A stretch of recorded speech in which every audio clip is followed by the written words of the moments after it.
Good morning বন্ধু বান্ধৱীসকল। মই আপোনালোকক দেখাম আজি আমাৰ বলেৰোখনৰ ইঞ্জিনৰ ভিতৰৰ ভাগ কেনেকুৱা অৱস্থা হৈ আছে। যদিও আপুনি গাড়ীখন সদায় বডিটো ধুই পিনে চাফা কৰি ৰাখে, তো গাড়ীখনৰ ভিতৰৰ ইঞ্জিন ভাগ কেনেকুৱা অৱস্থা হৈ থাকে এবাৰ চাওঁ আহক। আপোনাৰ ঘৰত থকা গাড়ীখনো আপোনালোকে চাব পাৰে।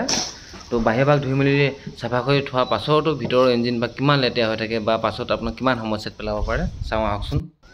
তো এই ভাগ হ'ল আমাৰ বলেৰোখনৰ ইঞ্জিন ভাগ।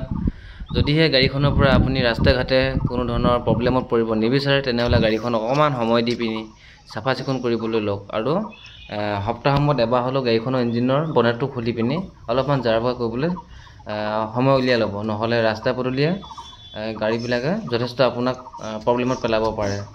কিয়নো ধূলি বালিয়ে পোট খাই থাকিলে আপোনাক ক'ব নোৱাৰিব গাড়ীখনৰ কোলেন কিমান আছে, এইটো ব্ৰেক ৱেল আছে নাই, এইবোৰ চাব নোৱাৰিব। গতিকে এবাৰ চোৱাটো আপোনাৰ কৰ্তব্য।